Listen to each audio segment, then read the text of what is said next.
오늘 세미나에 참여하신 분들이 사전 질문을 남겨주셨는데, 사전 질문에 대한 공유를 드리고, 거기에 대해서 짧게, 피드백, 제가 생각한 답변을 드리도록 하겠습니다. 첫 번째 네, 질문이네요. 네. 네. 코치님 앞에 준비해 주신 세션 너무 잘 들었고요. 많은 분들이 신청하시면서 사전 질문을 남겨주셨는데 저희가 시간 관계상 모두 다루지는 못하고 조금 관통하는 질문들이나 대표적으로 많이 나온 질문들만 한 5가지 정도를 뽑아봤습니다. 먼저 첫 번째 질문인데요. 모두가 동의할 수 있는 평가 기준을 세우는 방법은 무엇이 있을까요? 네. 이 부분에 대한 답변은 제가 좀 전에 말씀드린 세션에서 커버가 된 것 같긴 한데요. 모두가 동의할 수 있는 평가 기준을 세우기는 매우 힘듭니다. 개인적인 의견으로는 솔직히 불가능에 가깝습니다. 각자가 생각하는 평가 기준의 우선순위가 다르고 적용하는 리더의 자질과 생각 역시 다르기 때문입니다. 그렇기에 우리는 구성원의 성과에 대해서 최대한 리더와 구성원의 인지가 같아지도록 해서 평가 결과에 대한 수용성을 높이는 노력을 계속해야 된다라고 생각을 합니다. 네, 그러면 두 번째 질문인데요. 오늘 세션 같은 경우에는 팀장과 팀원 사이에서 팀장이 어떻게 팀원들을 평가하고 피드백을 줘야 되느냐에 대해서 이야기를 중심적으로 나눴는데, 이번 질문은 중간 관리자의 입장에서의 질문입니다. 중간 관리자의 피드백 방법이 팀원의 평가를 하고 그 내용들을 바탕으로 또 팀장과 소통을 해야 되는 그런 역할을 부여받게 되는데, 중간 관리자들이 어떤 커뮤니케이션 방법을 사용하는 게 좋을지 답변해 주시면 감사드리겠습니다. 네, 좋은 질문인 것 같고요. 질문 주신 상황이 정확하게 팀장과 팀원 사이에 있는, 저는 시니어라고 표현을 할게요. 그 중간 관리자라고 표현하셨지만, 실제로 공식적인 팀장은 아닌 팀 내에 있는 시니어로 저는 이해를 했고요. 그런 상황에서 팀원을 평가하고 이를 팀장과 커뮤니케이션 해야 되는 상황이라고 하면 조금 조심해야 될 부분이 있긴 합니다. 정확하게 얘기하면 지금 상황은 시니어가 피평가자에게 주는 피어 리뷰에 가깝거든요. 피어 리뷰는 팀장이 시니어에게 어떤 부분에 대한 시니어의 뷰가 궁금한지 정확하게 특정을 해주는 것이 좋습니다. 일반적으로 이제 이런 경우는 해당 업무의 도메인 지식에 대한 의견을 많이 구하기는 하는데요. 팀장이 요청한 영역에 대한 시니어의 의견을 전달하는 것이 좋습니다. 그리고 시니어가 전달한 의견에 대해서 팀장도 공감하는 내용이라고 하면 피어 리뷰의 내용으로 해당 구성원에게 피드백을 하는 것이 좋고요. 팀장이 인지하지 못했거나 공감하지 못하는 내용이라면 그 컨텍스트를 파악하기 위해서 팀장과 시니어가 앉아서 깊은 논의를 해봐야 됩니다. 그 컨텍스트 확인을 해봤는데 컨텍스트가 맞는데 팀장이 인지를 못했다면 그 내용 역시 피평가자에게 피드백하는 것이 좋고요. 컨텍스트를 충분히 파악을 해봤는데 공감이 가지 않으면 그 시니어의 피드백은 디스카드 하는 것이 좋습니다. 왜냐하면 공감하지는 않지만 또는 나는 잘 모르지만 누가 이렇다라고 하더라라는 것은 제3자 화법이 되고요. 그런 피드백은 구성원의 성장에 전혀 도움이 되지 않습니다. 네. 네, 다음 세 번째 질문입니다. 어, 이제 요즘 워터풀 방법으로 이제 프로젝트를 관리를 하다가 비교적 러프하게 진행이 되는 애자일 방법으로 프로젝트 진행 방법이 전환되는 경우가 굉장히 많은데, 이렇게 되면서 업무 관리나 성과 평가의 난이도는 올라가고 있는 것으로 보입니다. 그래서 이렇게 애자일 방법으로 전환된 회사의 같은 경우에는 어떤 방식으로 업무 관리와 성과 평가를 진행할 수 있을지에 대해서 간략히 소개해 주시면 감사드리겠습니다. 네, 역시 굉장히 좋은 질문이라고 생각을 하고요. 이제 워터폴 방식에서 왜 에자일 방식으로 변했는지를 한번 살펴볼 필요가 있을 것 같은데요. 이제 고객의 요구도 굉장히 빨라지고 시장과 기술의 상황도 정말 빠르게 변하고 있죠. 속도와 변화에 취약할 수밖에 없었던 이제 워터폴 방법론에서 이제 대안으로 나온 게 이제 에자일 방법론일 텐데요. 저는 오히려 에자일 조직과 에자일 방법론 하에서 제가 말씀드렸던 짧은 평가 주기 그리고 직관적인 피드백이 훨씬 더 용이하다고 생각을 하는데요. 에자일은 이제 짧은 사이클로 제품을 개발하고 테스트하고 피드백을 받아 보완을 하게 되죠. 짧게는 1주 또는 한 길게는 4주 정도의 주기로 스프린트 단위로 뭐 디자인, 개발, 테스트를 진행을 하게 될 텐데요.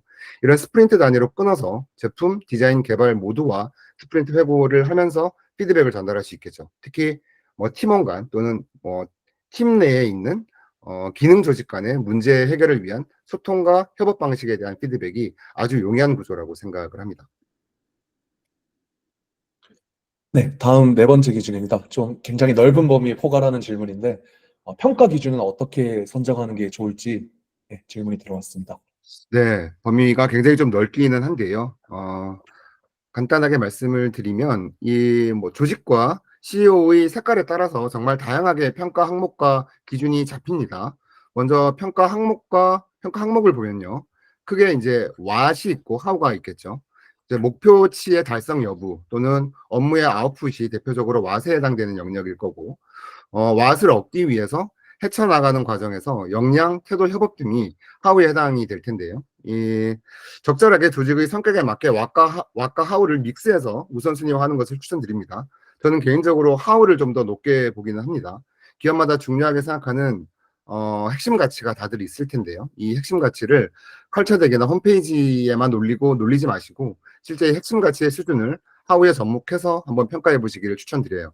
그래야 진짜 중요한 우리의 핵심 가치가 조직 내에 내재화될 수 있을 겁니다. 그리고 질문 주신 평가 기준에 대한 이야기인데요. 이거는 제 답변이 속기원한 답변이 될지 모르겠습니다. 평가 기준을 명문화하는데 너무 많은 시간과 에너지를 쏟지 않으셨으면 합니다. 정확하게 칼로 무 자르듯이 딱 정의하기도 쉽지 않을 뿐더러 이것은 평가자와 피평가자 간의 의견이 다를 때 이 악유를 피하기 위한 방법이 될 수는 있겠으나 오히려 구성원 입장에서는 악용을 할 수 있는 여지를 줄 수도 있습니다. 그래서 평가의 본질은 뭐 다양한 이유가 있겠습니다만 기본적인 평가의 본질 두 가지는 구성원의 성장을 돕고 보상의 기준이 되는 데이터의 확보입니다. 그래서 구성원의 성장을 줄 수 있는 피드백에 집중을 하시고 지속적인 그리고 즉각적인 직관적인 피드백을 통해서 구성원이 본인의 성과에 대한 인지를 하게 만들고 보상에 대한 기대치를 온라인하는 데 좀 더 집중을 했으면 합니다. 네. 그럼 사전 질문 중에는 마지막 질문인데요. 부정적인 피드백을 주기가 두렵다. 어떻게 하는 게 좋을까라는 질문이 들어왔습니다.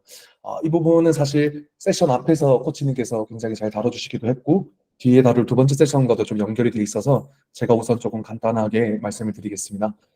먼저 당연히 싫은 소리를 하는 것을 좋아하는 사람은 없습니다. 다만 팀의 구성원들이 함께 지금 팀으로 모여 있는 것이 친목 도모가 아니고 목표 달성의 목표이기 때문에 부정적인 피드백을 제공해야 하는 경우가 꽤나 많이 존재하는데요. 지휘권을 가진 뭐 관리자, 팀장이라면 더더욱 그렇겠죠. 크게 두 가지 관점에서 답변을 드릴 수 있을 것 같습니다. 첫 번째는 다소 이제 형식적인 측면인데, 공식적인 피드백의 주기를 짧게 가져가야 하고, 해당 사람이 아닌 그 사람의 구체적인 특정 업무 혹은 특정 요소에 대한 피드백을 제공할 수 있어야 합니다.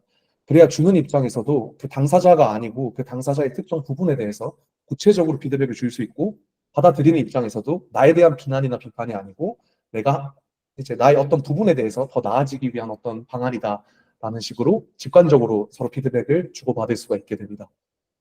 두 번째가 이제 내용적인 측면인데요. 피드백에는 그 해결을 위한 고민이 담겨 있어야 합니다. 단순히 지적만을 위한 거라는 느낌을 주면 안 되고, 그를 바탕으로 피드백을 받은 분이 추후에 하게 되실 개선 시도에 대해서도 팀장님이 지속적으로 관심을 가지시는 게 중요합니다. 그래야 피드백의 목적이 단순히 평가를 한다든지 점수를 매긴다든지 깎아내린다든지 그런 게 아니고 우리가 동료로서 하나의 목표를 위해 함께 발전하기 위해서 지금 주고받고 있는 거라는 걸 명확히 인지할 수 있을 것 같습니다. 네, 사전 질문 들어온 것들 5가지를 답변을 드렸는데 저희가 시간 관계상 지금 용성님께서 중간에 질문을 하나 주셨어요. 혹시 해당 질문에 대해서 코치님 짧게 답변을 좀 해주실 수 있을까요? 네. SAP에 계신 분 만나게 돼서 굉장히 반갑네요. 네. 네, 질문이 말씀 주신 것처럼 평가의 주기나 상대평가가 글로벌 탑티어에서는 이제 365일 그리고 직원 성장에 기반한 피드백 형태의 절대평가로 전환이 되고 있는데 국내 기업에서의 도입 가능성은 어떻게 생각하시는지 궁금합니다라는 질문이네요. 네, 맞아요. 글로벌 이제 빅테크 기업들은 다 365일 평가 그리고 성장에 기반한 피드백 형태로 절대평가로 전환이 되고 있습니다. 근데 이제 앞서 제가 세션에서 말씀드렸다시피 평가와 피드백은 우리가 레이팅을 하지 않아요. 그래서 절대평가라고 생각을 하실 수 있는데 우리가 보상을 감안하게 되면 SAP도 마찬가지로 매년 샐러리 플래닝을 하게 되고 각 컨트리별로 샐러리 버짓이 다 어사인 됩니다. 그 버짓 내에서 샐러리 플래닝을 하게 되면 궁극적으로는 상대평가일 수밖에 없는 거죠. 보상에 기반하게 되면. 근데 기본적으로 한국 기업과 외국계 기업의 가장 큰 차이는 저는 상대평가냐 절대평가냐의 문제보다 보상에 대한 권한을 100% 리더가 가지고 있느냐 없느냐인 것 같아요, 오히려. 그래서 SAP와 같은 글로벌 기업들은 본인 팀 구성원에 대한 샐러리 액세스를 다 가지고 있습니다. 그리고 본인이 어사인받은 예산 내에서 각 구성원의 성과에 따른 연봉 인상 권한을 가지고 있는데요. 근데 이상하리 만침 한국에서는 아직까지 보상에 대한 절대적인 권한을 한국 리더에게 주는 것을 굉장히 보수적으로 생각을 하고 있습니다. 그래서 그 부분이 먼저 해결이 되어야 네, 그런 부분도 우리나라에서 충분히 도입 검토할 수 있지 않을까라는 생각이 듭니다. 네, 코치님 답변 감사드립니다. 네, 그럼 세션 1과 이어지는 질문들에 대한 질의응답을 일단 이 정도로 마무리를 하겠고요.